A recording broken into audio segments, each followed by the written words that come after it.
Journey to Self-Realization. Collected Talks and Essays on Realizing God in Daily Life by Paramahansa Yogananda. Introduction. In Journey to Self-Realization, Paramahansa Yogananda offers enlightening counsel to all who are seeking to better understand themselves and their true purpose in life. To the myriad complexities of human existence, he brings clarity and compassionate wisdom, opening before us a larger, more far-seeing vision of who we are and where we are going. Self-realization, Paramahansa Yogananda tells us, is the knowing, in body, mind, and soul, that we are one with the omnipresence of God, that we do not have to pray that it come to us, that we are not merely near it at all times, but that God's omnipresence is our omnipresence, that we are just as much a part of Him now as we ever will be. All we have to do is improve our knowing.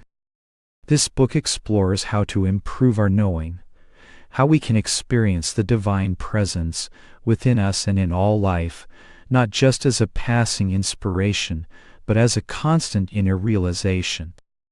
Through this expanded awareness, we receive the gifts of the soul: peace, love, intuitive guidance, ever new joy, and unfolding understanding that we are indeed made in the image of God. This is the third anthology of talks and essays by Paramahansa Yogananda, a sequel to Man's Eternal Quest 1975 and The Divine Romance 1986. The wisdom in these volumes is not the studied learning of a scholar. It is the empirical testimony of a dynamic spiritual personage whose life was filled with inner joy and outer accomplishment, a world teacher who lived what he taught, a primavatar whose sole desire was to share God's wisdom and love with all. Paramahansa Yogananda honored all religions and their founders, and held in respect all sincere seekers of God. Part of his world mission was to reveal the complete harmony and basic oneness of original Christianity as taught by Jesus Christ and original yoga as taught by Bhagavan Krishna. He showed that the practice of yoga establishes an inner attunement with God that constitutes the universal basis of all religions. Abstractions of theoretical religion pale before actual experience of God. Truth cannot be wholly proved to any seeker by another, but by the practice of yoga meditation all of us can prove truth for ourselves through the irrefutable assurance of our own direct experience. We are all part of the one Spirit, Paramahansaji said. When you experience the true meaning of religion, which is to know God, you will realize that He is yourself, and that He exists equally and impartially in all beings. Do not settle for intellectual satisfaction about truth. Convert truth into experience, and you will know God through your own self-realization. Journey to Self-Realization. Chapter: How to Express Everlasting Youthfulness. The kingdom of God is not in the clouds, in some designated point of space. It is right behind the darkness that you perceive with closed eyes. God is consciousness. God is absolute existence. God is ever new joy. This joy is omnipresent. Feel your oneness with that joy. It resides within you, and it encompasses infinity. Beyond the gross vibratory boundaries of matter, the immutable infinite reigns in all His majesty and vastness. Endlessness, that is the kingdom of God. Conscious bliss, eternal and boundless.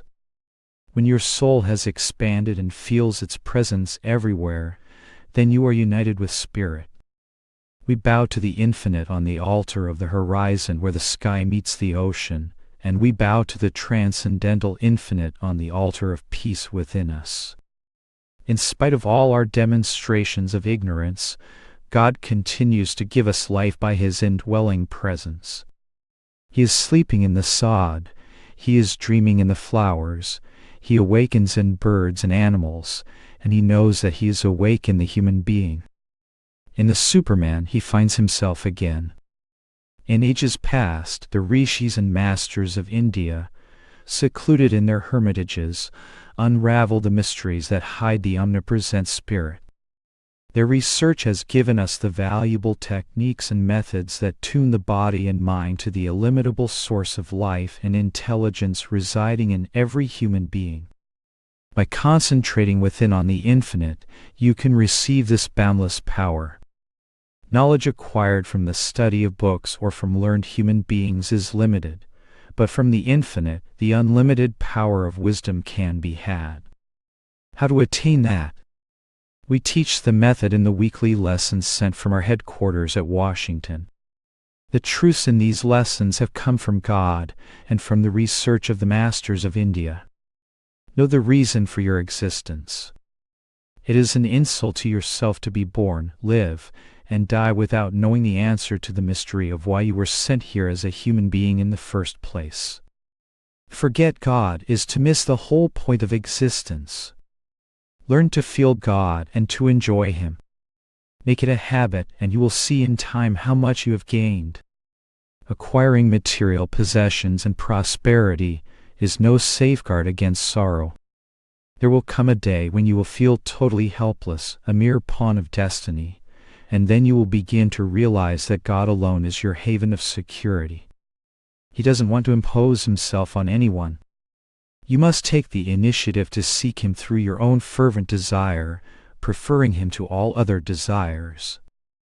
As the swan can swim through muddy waters with its feathers remaining unsoiled, so should you live in this world. If you coat your mind with the oil of non-attachment, then material desires cannot cling to you. The dewdrop that separates itself from the lake and floats in isolation on the lotus leaf will be dried up unless it returns to the lake. So before life evaporates in material desires, better slip into the consciousness of God. The dewdrop of life will then not have to suffer death but will be eternal. Birth is separation from the infinite.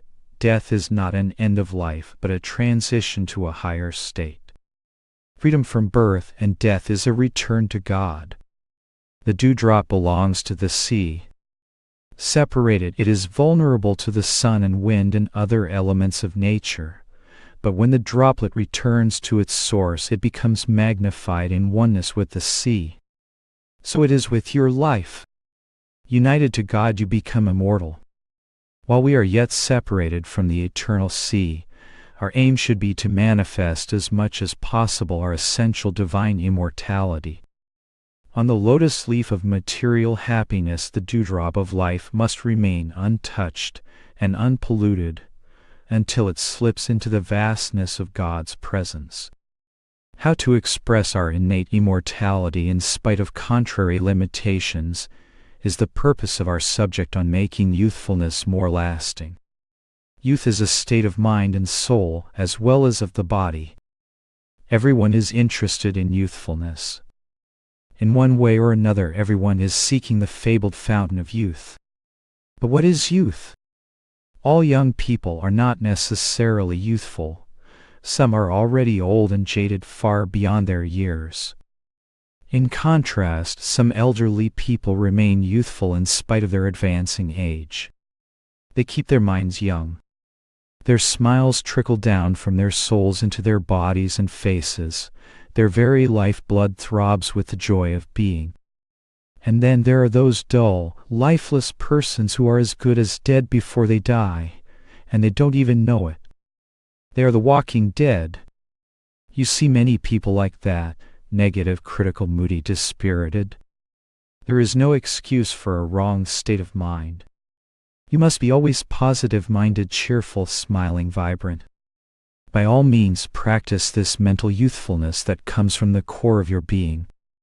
Thus, the age of the body has no real connection with youthfulness. It is the state of the mind and the expression of the soul that make a person youthful. The definition of youth is that state of body, mind, and soul in which one feels the acme, the zenith of joy and power. If you want to, you can retain that state indefinitely.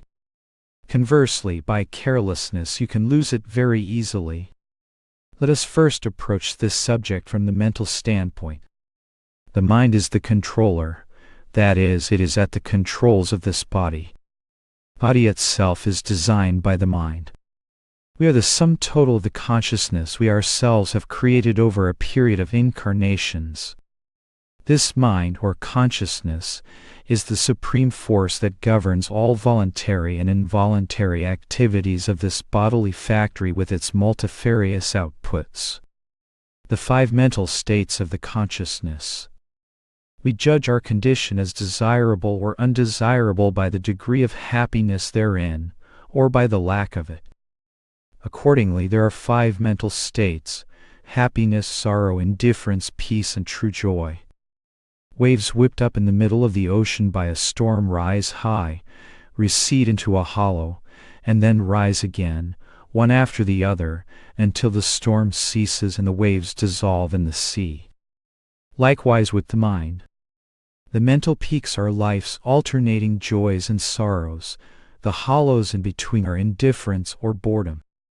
These are the first 3 mental states. You can usually recognize a person's mental state by his face. If you ask a person whose face registers happiness what has made him happy, you will find that some desire had been satisfied. He got a raise, he accomplished something he wanted to do, or was otherwise gratified. A desire fulfilled gives joy. When you see a person with a glum or sour face, his expression tells you that he has met with some disappointment. A desire contradicted produces unhappiness. The desire for health is contradicted by pain. The desire for money is contradicted by poverty, and so on. Then there are the people in between. Ask them, are you happy? No. Are you sad? No. They are in the middle, neither on the crest of the wave of happiness, nor on the clashing wave of sadness. They are in the intermediate hollow. That is the neutral state of indifference. One cannot remain indefinitely on the crests of either buoyant happiness or turbulent sorrow, or in the dumps of boredom. In this world of competing dualities, the ordinary being is tossed up and down, rising on a wave of joy, sinking into the trough of indifference, and then getting tumbled by a wave of sorrow. They little know anything beyond these states of consciousness. To be thus jostled about is to surrender free will to a seemingly capricious destiny.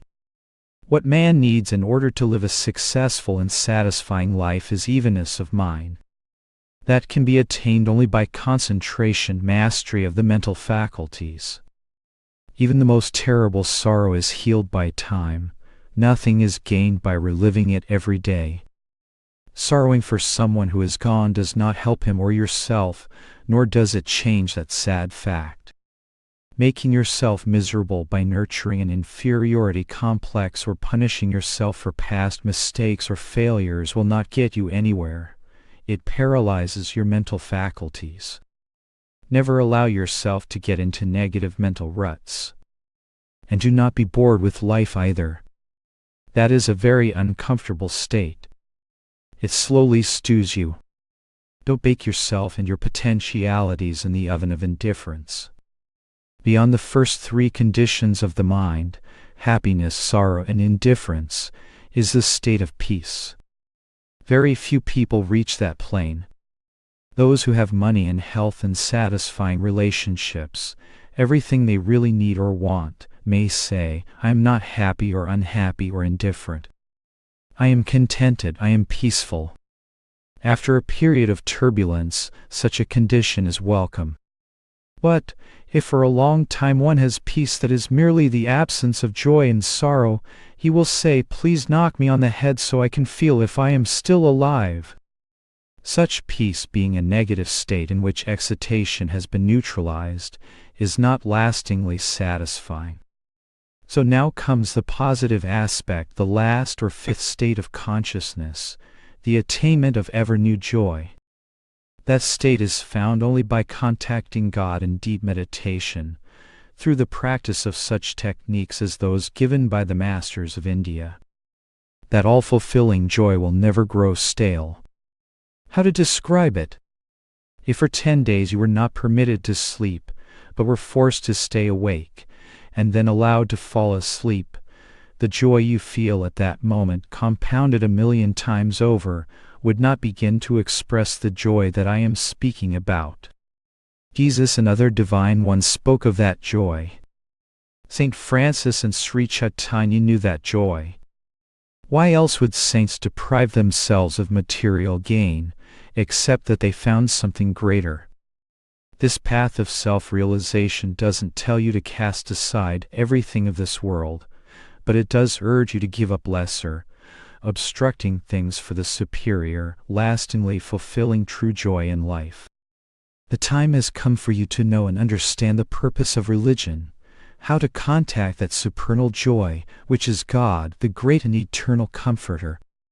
If you can find that joy, and if you can retain that joy all the time, no matter what happens in your life, you will stand unshaken amidst the crash of breaking worlds. So that is the first law of retaining youth. You must have a happy state of mind, a state that is untouched by the events of life. In that joy, not even death can shake you. How could Jesus say, in the face of crucifixion, "Father, forgive them, for they know not what they do," unless he had that inner joy which even the tortures of the flesh could not take from him? In that steadfast mental foundation he could, with his dying breath, express love for those who were the instruments of the death of his body. That is the invulnerable state you must strive to cultivate. Learn to smile sincerely in all circumstances. Seeking God in meditation is the direct way to attain a joyous and youthful state of mind. There are additional practices that will also help to nurture mental youthfulness. First of all, learn to smile, sincere smiles. Wherever you are, no matter how trying the circumstances, smile from your heart. Harbor no form of anger or malice. Try to give genuine smiles to all, friends, family, strangers alike. Half the secret of youthfulness lies in that. If you have a contagious smile that wells up from your true inner being, you are youthful. I often say that if you can't smile, then stand before a mirror and train yourself to smile by pulling the corners of the mouth up. The day you make up your mind to smile, you will see that everything seems to conspire to try to make you cry. That is life. The day you make up your mind to be patient and forgiving, it will seem that others suddenly become harder to get along with. That is life. We are often crucified by others, but their meanness should not affect our resolutions to be kind. Let others pursue their way, you be bigger and adhere to your way. It is not the approval of human beings that you want, but the certification of God. Once you find His pleasure, you will be happy. Try to please others insofar as you can, and try not to offend anybody, but don't let that work against your primary duty to please God first and foremost. It is not worth it. Practice your smile of mental youthfulness all the time. See how many hours at a time you can keep your balance in spite of your trials. When you can remain cheerfully even-minded always, you will find every cell of your body alive with great joy. God has blessed me these many years. Whether my smile is seen outwardly or not, divine joy is always with me now. The great river of joy is flowing beneath the sands of my consciousness. Neither the changefulness of life nor the specter of death can take that away from me. It was hard work to make that state permanent and unchanging, but it was worth it. So many people have thrown away years upon years and have not found joy. Why imitate them and go after those things that promise happiness and give unhappiness? Contact the Spirit in meditation, and you will know that what I have told you is true. You will possess a joy you will not part with, even if the whole world is offered to you in exchange. Money, sex, wine, nothing can match that supreme joy. It is an ever-burning radiance in your soul. The importance of willingness and of being less self-centered. Willingness also is important in order to retain youthfulness. When you like someone, you don't mind cooking or doing other forms of service for that person. But if you have to do it for someone you don't like, your unwillingness makes you tired and irritable to do anything for him. This same principle is applicable in every situation. If you are unwilling, then you have no energy or interest. If you are willing, you have the vitality and enthusiasm of youthfulness. Another key to mental youthfulness is to learn to be less selfish and self-centered and more giving and caring toward others. To hold on to the joy found in contact with God and meditation, you must practice His quality of loving all, of being just and kind to all. Forgive your enemies. What a wonderful release you will have from the bondage of anger and jealousy. Reach out to help others every day, in whatever way you can, and especially by bringing souls to the spiritual path to seek God. Give to all that same love with which you love your family and dear ones. God gives you loved ones that you might learn to expand self-love to include love for others. And He allows death and other circumstances to take away dear ones that you do not confine your love to only a few, but learn to give it to all. The more universal your love becomes, the more your expanded consciousness will be filled with the joy of His omnipresent being. The Bhagavad Gita says, "When a man beholds all separate beings as existent in the one that has expanded itself into the many, he then merges with Brahman spirit." Is eternal youth of the body possible? Then comes the bodily aspect of youthfulness. Various saints who have remained in secret seclusion, hidden from the skeptical gaze of an unenlightened world, have lived far beyond a normal lifespan, maintaining youthfulness not only of spirit, but of the body as well. Mahavatar Babaji is one such. Jesus, in a different way, demonstrated mastery over the elements of his body.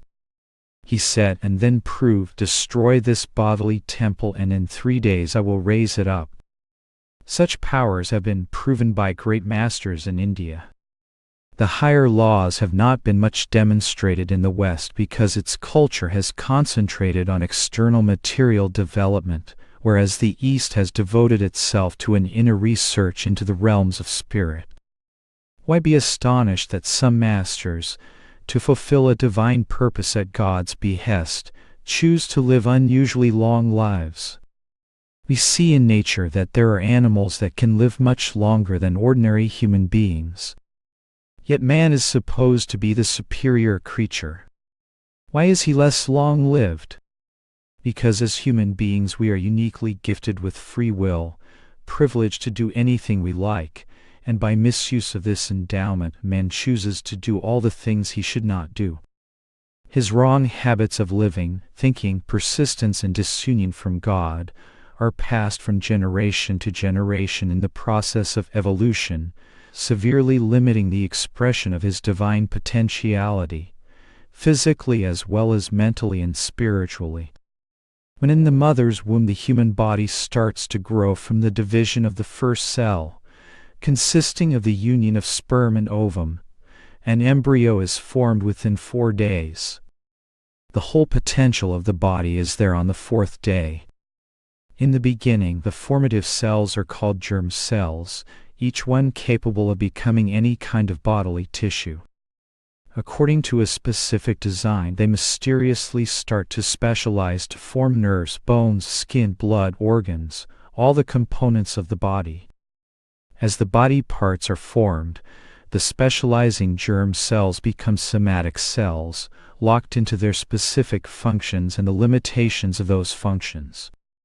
That means they do not always obey the conscious mind, because the evolutionary and individual karmic habits and thoughts of centuries are embedded deep within their composition. For example, man is able to grow 2 sets of teeth, so why can't he grow a 3rd set and a 4th? Because the very cells of our bodies are hypnotized by the evolutionary patterns of generations lodged in our brains and in the cellular makeup. The more we get away from the subconscious hypnosis of the evolutionary state of civilization, the more free we shall be. How to convert somatic cells back into versatile, creative germ cells, which can rebuild and rejuvenate body parts, will be the future endeavor of science. Our bodies should be able to change in whatever way we will them to do so. The greater the will, the greater the flow of energy. Learn to keep your will strong, a calm will, not a nervous will, and your body will then be full of energy. It is by the power of will that you bring energy into the body and utilize it. The greater the will, the greater the flow of energy. Learn how to draw that energy not only from food and oxygen, but from the infinite as well, because a time will come when no matter what physical measures you take, your body will be weak. Food and oxygen are useful to the body only when acted upon by the inner life current. If this grows weak from physical and mental abuse, the outer supports of life become ineffective. The methods I teach show you how to recharge every part of your body with life energy coming direct from the omnipresent vibratory power of God that surrounds you and is within you. It is that power which has created your body and which sustains it. By the practice of the energization exercises, and especially by Kriya Yoga, you can enliven your whole being with divine life. Every gram of flesh has within it enough energy to light the city of Chicago for 2 days. You feel heat and vitality in the flesh generated by that energy, but not the tremendous energy itself within the atoms of the flesh. Each atom is a dynamo of power. You can vitally recharge every cell of the body by Kriya Yoga meditation and by the exercise of will to tap the cosmic source of power. If you keep your will intact and use that will to perform all your physical and mental actions with cheerful willingness, your body and mind will remain vitally youthful. Obey the laws of God embodied in cosmic nature. Nature, cosmic creation, is the embodiment of the laws of God. So you must learn to obey these laws. Disease, mental inharmonies, and all kinds of misery are the consequences of disobedience. By misuse of free will, human beings choose to misbehave, and their actions, being contrary to divine law, later react upon the nervous system and the consciousness, creating inharmonies in body and mind. When it comes to diet, the laws of health are constantly broken. Most people dig their own graves with their knives and forks. The animals in the zoo are fed more scientifically than the average human being. You should govern your eating habits by what you should eat, and not merely by what pleases your sense of taste. Your diet should include a predominance of fresh fruits and vegetables and natural whole grains and legumes. Avoid too many refined starches and too many sweets, and greatly limit the intake of fats. These can be very injurious to health. The best candies are nature's sun-dried fruits unsulfured. Those who eat a lot of meat should break off that habit by strictly avoiding all forms of beef and pork and eating fish, poultry, or lamb only occasionally. Every piece of meat eaten should be accompanied by a large serving of lettuce. Far more preferable is a totally meatless diet that includes instead some dairy products, eggs, and vegetable protein foods. Unsalted peanuts or almonds or raw garbanzo beans, ground finely and mixed with orange juice, makes a good source of protein as a substitute for meat. Take milk in between meals, not with meals. Avoid overeating. Ingesting more than the body needs can be as harmful as wrong eating. Don't think you have to eat just because the dinner bell rings. And when you do eat, eat less. Also, learn to fast 1 day a week and 3 consecutive days once a month on fresh fruits or unsweetened fruit juices. Proper elimination is very important. Fresh fruits and vegetables help to clean out your body. When fasting, it is good to take a mild natural laxative in orange juice. Posture also is important to good health. Poor posture constricts the healthy flow of the life energy in the various body parts and vital organs. The best posture is chest out, shoulders back, stomach and abdomen in, and buttocks tucked under. Don't stand with a sway back or with hunched shoulders. Don't sit in a slump position with the spine out of alignment, hampering breathing and the free flow of life energy in the spine. Psychologically, a hunched posture suggests a defeatist attitude. Always sit and stand erect. Be master of yourself with your mind on the infinite power within and around you. Take regular exercise, such as walking every day. Learn to breathe properly, calmly and deeply, filling the lungs all the way to the lower lobes. When the system is well oxygenated by proper breathing and exercise, the life force therein vitalizes the whole body, including the brain. Lastly, in connection with the physical aspects of youthfulness, it is extremely important to conserve your power of sex. Overindulgence in sex and misuse of nature's creative force will bring on disease and old age quicker than anything else.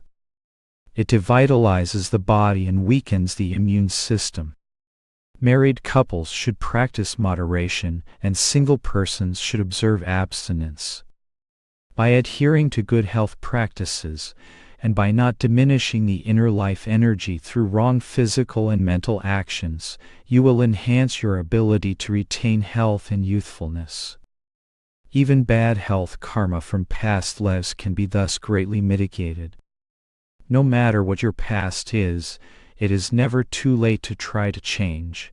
It is never too late to correct your bad habits. The fountain of youth is within the soul. In the final analysis, the sought-after fountain of youth is to be found in your soul. Your true self, being made in the image of God, is immortal. It never undergoes the ravages that affect the body.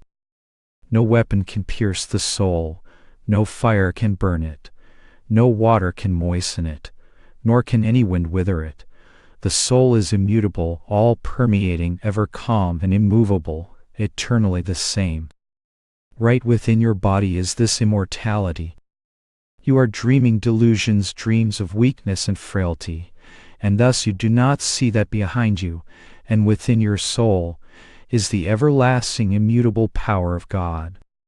You must realize this. If you can once attain that consciousness, then even death cannot disturb you. Those who know God have that consciousness. They know the science of the atomic structure of creation, and its source and essence in the creative thought of God. To know Him is to see the body as a part of spirit.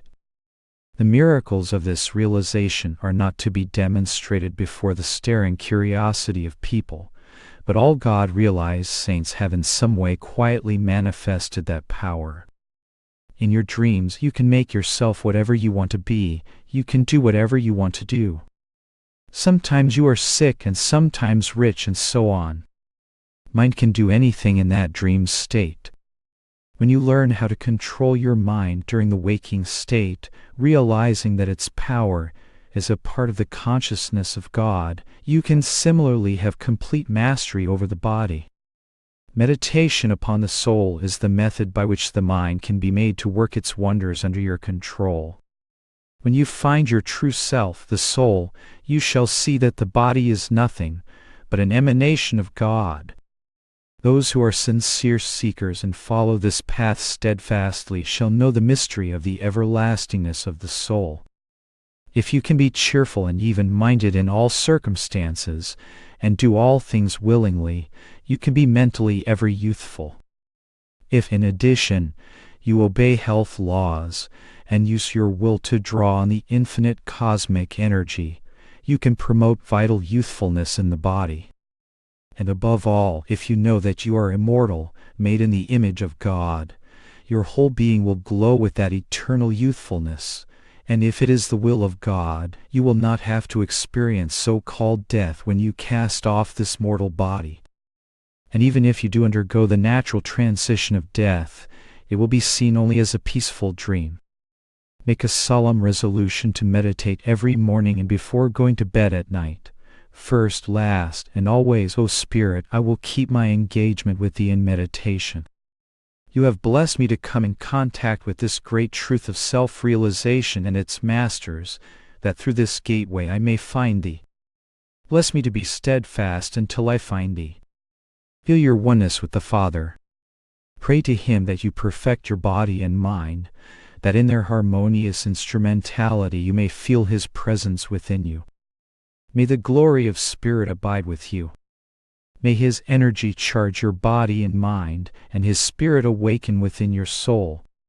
Feel His glory registering His infinite immortality in your body, mind, and soul. Chapter: Remolding Your Life. Today's subject is a very important one. Everything you hear this morning you should strive to remember and put into practice.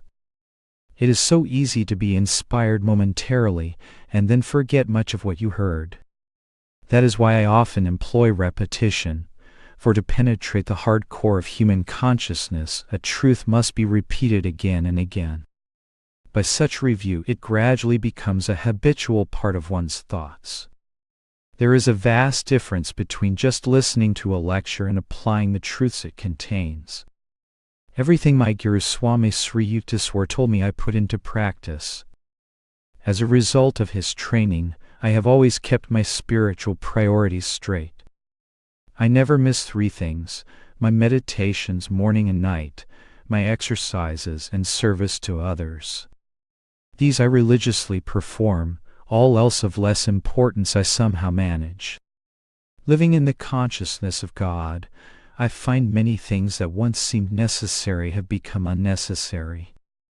Last night I felt no need for sleep because my awareness of God was so strong.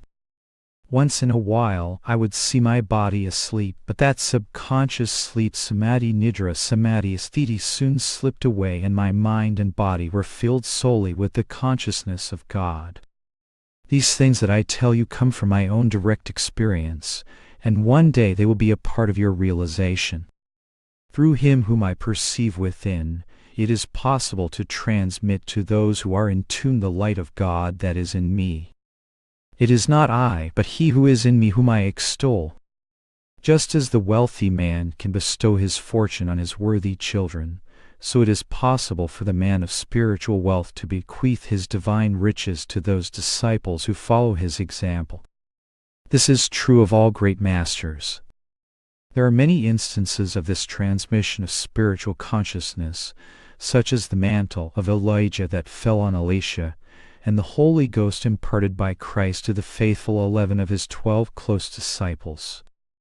Many come to the spiritual path, but it is those who remain steadfast to the end who will enter the kingdom of heaven. True devotees, those who see that the murky paths of this world all lead to disillusionment, steadily pursue God, never doubting Him. It doesn't matter whether He answers or not. The devotee inwardly prays, "Lord, Thou knowest I am coming, so I care not when Thou wilt reply to me. Though I am undeserving of Thy response, yet Thou canst not refuse me when the time is right." As soon as God is convinced that you are in earnest and nothing can turn you away from Him, then through the Guru He gives you the final realization.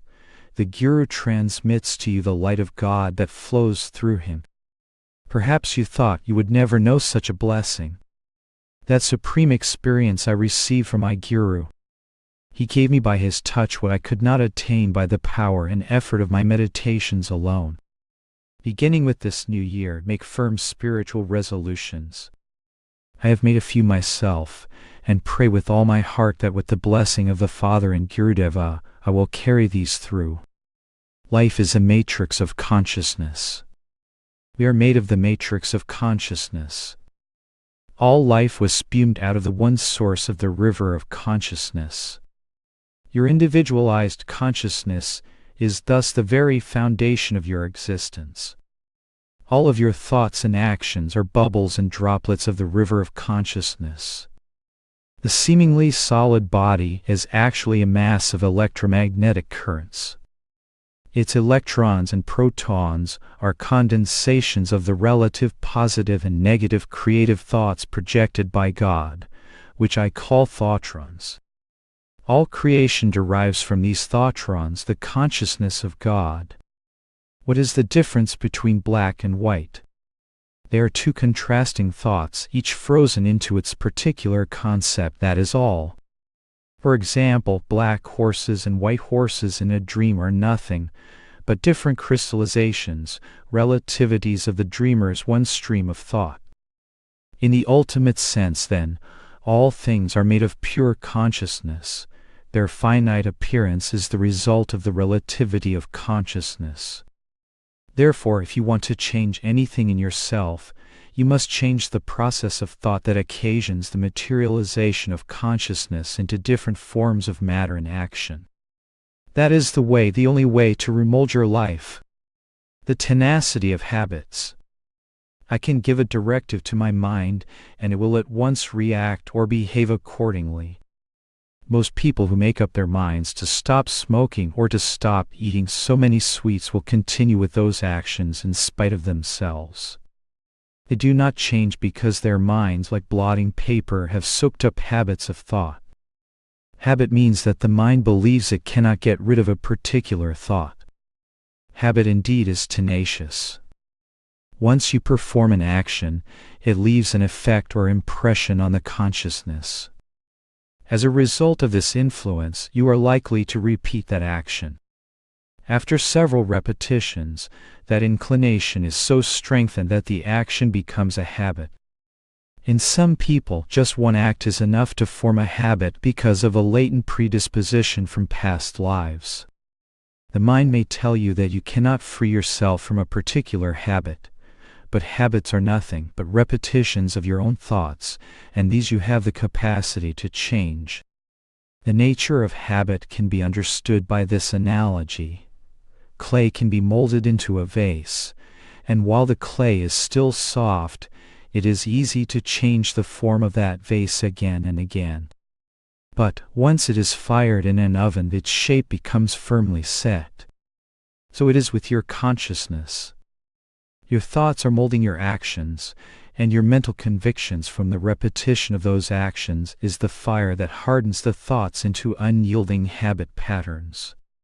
Why are the faces of all of you different? Because your minds are different. Your habit patterns of thoughts have molded not only your mind, but also your body. You have probably noticed that some thin people might eat 5 meals a day and yet never gain weight. And some heavy people may eat very little and yet become heavier. Why? The former, sometime in a past life, established the thought in their consciousness that they were thin, and in this life they brought that thought and tendency with them. No matter what they do, they never grow fat. It is the same with obese persons. In past lives, they left this world with the consciousness of being fat, and they brought the seed of that thought into their present existence. The whole physiology of the body responds to these karmic seed tendencies. If you want to change your constitution, then you have to say, "It is I who thought myself into being thin or heavy or sickly. Now, I will myself to be robust or whatever you so desire." If you get rid of the thought that has made you other than you want to be, you will see the body change. I can maintain my weight or as easily be thin at will. My trouble as a youth was that I was too thin. Master Swami Sri Yukteswar cured me of that consciousness, so ever since I have preferred to be heavier. Old age is a state of mind. Most people are psychological antiques. They never change year after year, always the same. Everyone has self-limiting idiosyncrasies. These were not put into your nature by God, but were created by you. These are what you must change, by remembering that these habits peculiar to your nature are nothing but manifestations of your own thoughts. If you feel that your character is not what you think it should be, remember that it was molded by none other than yourself. Certainly there are outside influences, but inner acceptance is the determining factor. If everyone says that Johnny is a bad boy, and Johnny accepts that condemnation, he may not make the effort to be good. He adopts that negative thought. But if he had refused to accept it, he could have been different. One must never give up hope of becoming better. A person is old only when he refuses to make the effort to change. That stagnant state is the only old age I recognize. When a person says again and again, "I can't change. This is the way I am," then I have to say, all right, stay that way since you have made up your mind to be like that. Try to be more pliable like children. However, even some children are old before their time because they have lacked the training and have not been given the incentive to change past life tendencies. Their mental clay is already fired in the oven, and they grow up with the same inclinations they had in childhood. On the other hand, there are aged people with whom I have talked just once, and they have changed for the better. God is not a respecter of age, for the soul is ageless. Those who are always ready to improve and expand themselves are like receptive children. Those who grow in understanding become more childlike. The great masters are like that. To be childlike doesn't mean one is wishy-washy. I am not afraid of anything in the world. No one can intimidate me. I live for God and truth, and I love everyone. If someone misunderstands me, I try to establish understanding. But if I cannot change that person, neither can I be moved by his bad behavior. If a non-understanding person has made up his mind against you, why should you change in order to please or placate him? Stand by your principles when you are right, and be willing instantly to change yourself when you are wrong. Willpower is the instrument of change. If you have molded clay into a vase and fired it, and now you want to make that object into a tray, you cannot do so. But you can pulverize the vase and add that powder to fresh clay, and then form it into a tray. Likewise, when a bad habit is fixed in your mind and you want to change it, you will have to use your strong will to pulverize that habit and absorb it into fresh, pliable good actions that can be remolded to the desired image. Strong will means strong conviction. The minute you say to yourself, I am not bound by this habit, and mean it, the habit will be gone. Look within and determine your main characteristics. Some love to write or compose music or dance, others enjoy finance and economics, and so on. Unfortunately, some love to gossip and others to fight. Don't try to change in yourself what is good. But those things you do against your will, and that make you unhappy after you have done them, are what you want to get rid of. How? Affirm with conviction before going to bed and on arising in the morning, I can change. I have the will to change. I will change. Hold to that thought throughout the day, and carry it with you into the subconscious land of sleep and the superconscious realm of meditation. Suppose your problem is that you frequently get angry, and afterwards feel very sorry for having lost your temper.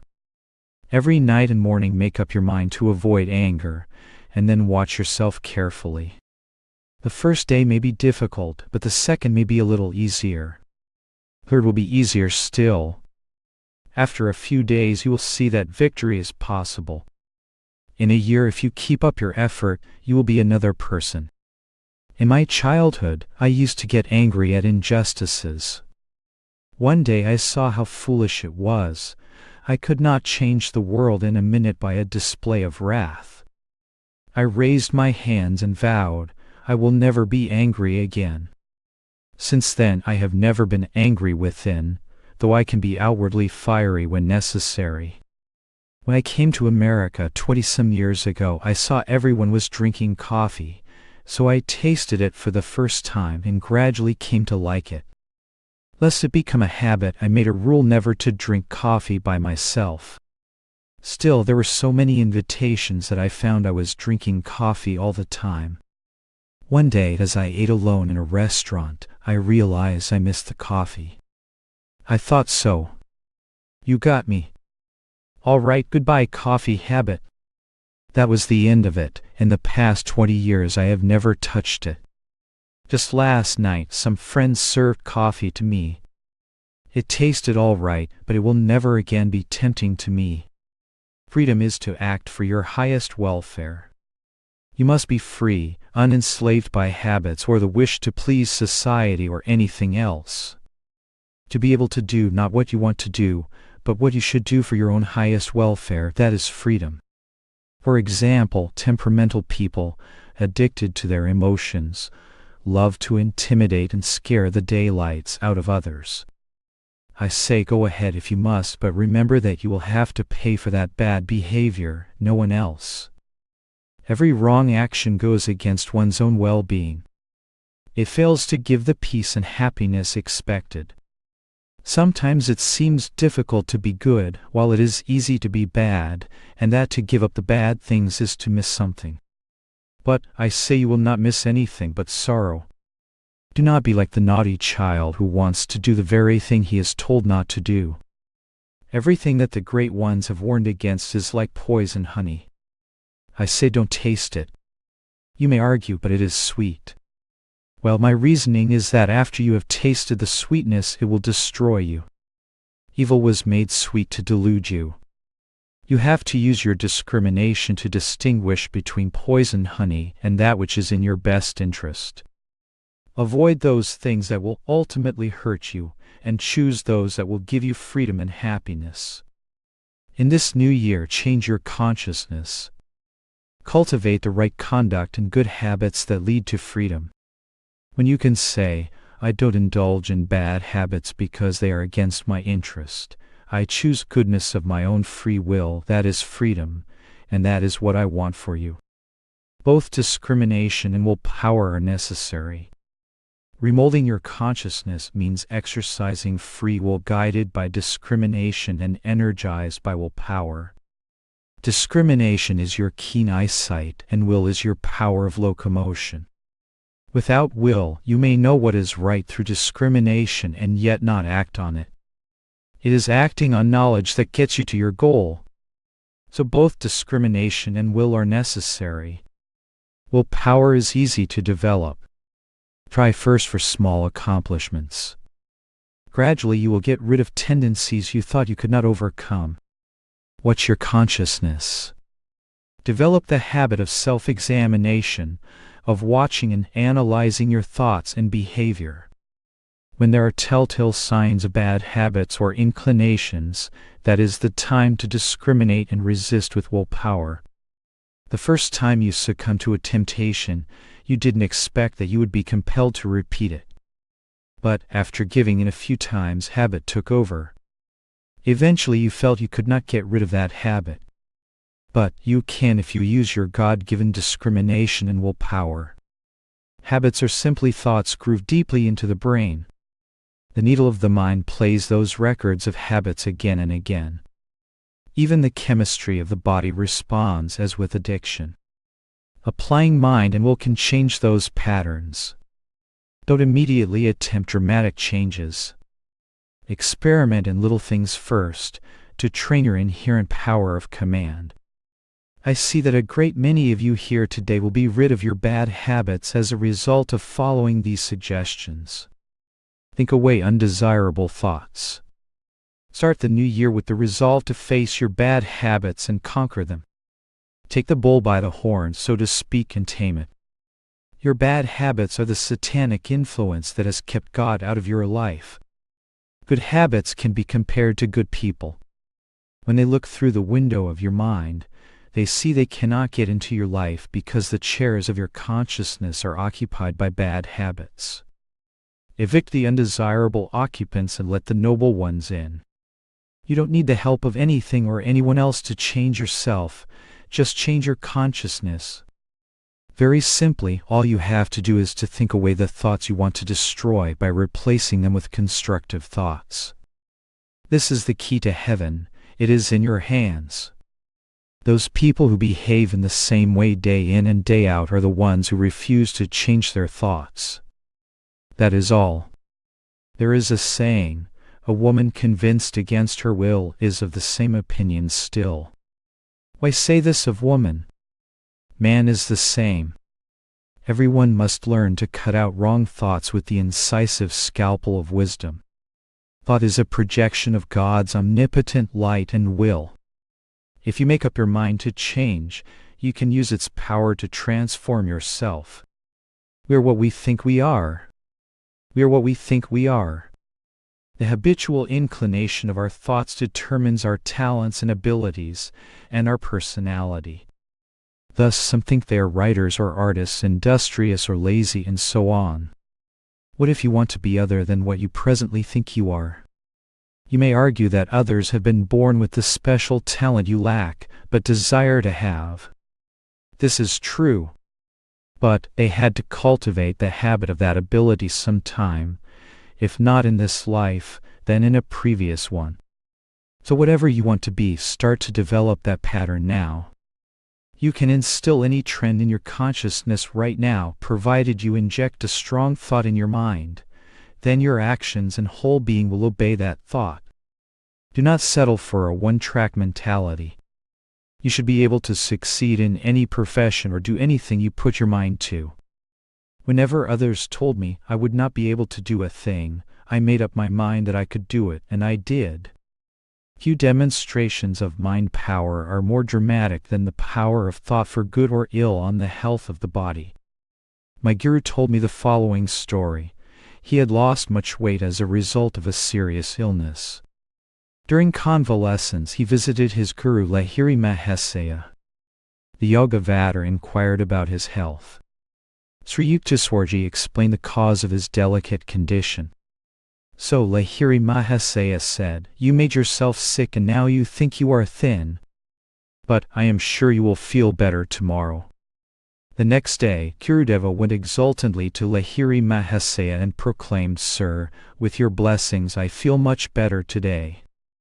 Lahiri Mahasaya responded, "Your condition was indeed quite serious and you are still frail. Who knows how you might feel tomorrow?" The next day Sri Yukteswarji was again completely debilitated. He lamented to his guru, "Sir, I am again ailing. I could hardly drag myself here to you." Lahiri Mahasaya replied, "So, once more you indispose yourself." After some days of this alternating health and ill health, which followed exactly the expectation of Sri Yukteswarji's thoughts influenced by Lahiri Mahasaya's suggestions, my guru realized the powerful lesson Lahiri Mahasaya had been trying to teach him. The Yogananda said, "What is this? One day you say to me I am well, and the next day you say I am sick. It isn't that I have been healing or indisposing you. It is your own thoughts that have made you alternately weak and strong." Then Master said, "If I think I am well and that I have regained my former weight, will it be so?" Lahiri Mahasaya answered, "It is so." Guruji said, "At that very moment I felt both my strength and weight return. When I reached my mother's home that night, she was startled to see my changed condition and thought that I was swelling from dropsy. Many of my friends were so amazed at my sudden recovery that they became disciples of Lahiri Mahasaya. Such phenomenal demonstrations are possible to those who possess the power of realization that everything is thought. When you have yet to attain that realization, you have to keep applying will and positive affirmation until you make thought work for you. Thought is the matrix of all creation. Thought created everything. If you hold on to that truth with indomitable will, you can materialize any thought. There is nothing that can gainsay it. It was by that kind of powerful thought that Christ rebuilt his crucified body. And it is what he referred to when he said, "Therefore I say unto you, what things soever ye desire, when ye pray, believe that ye receive them, and ye shall have them." Let nothing weaken the will behind positive thoughts. Once you have said, "I will never give in." If you say, "I will never catch cold," and the next morning you have a terrible cold and are discouraged, you are allowing your will to remain weak. You must not get discouraged when you see something happening that is contrary to what you have affirmed. Keep on believing, knowing it will be so. If outwardly you say, "I will," but inwardly think, "I can't," then you neutralize the power of thought and emasculate your will. If your will has become weakened by fighting disease or other reverses, you have to take the help of someone else's will to strengthen you through their prayers and positive affirmations on your behalf. But you must also do your part to change your consciousness. That is my advice to you. Develop your willpower and positive thinking, and you will find your body, mind, and soul working to mold everything in your life according to your will. As thought is the most powerful agent in your life, provided you know how to develop and use it, never let the power of your thought be diluted by mixing with weak-minded or negative people. Unless you are very strong-minded and can instead strengthen those persons. Failures should align themselves with successful people. The weak should seek the company of those who are stronger. People who have no self-control should associate with those who are self-disciplined. The greedy man, for example, should eat with the man of self-control. With such an example before him, he will begin to reason, I also can control my appetite. Change your consciousness from mortality to divinity. Just as by the power of thought you can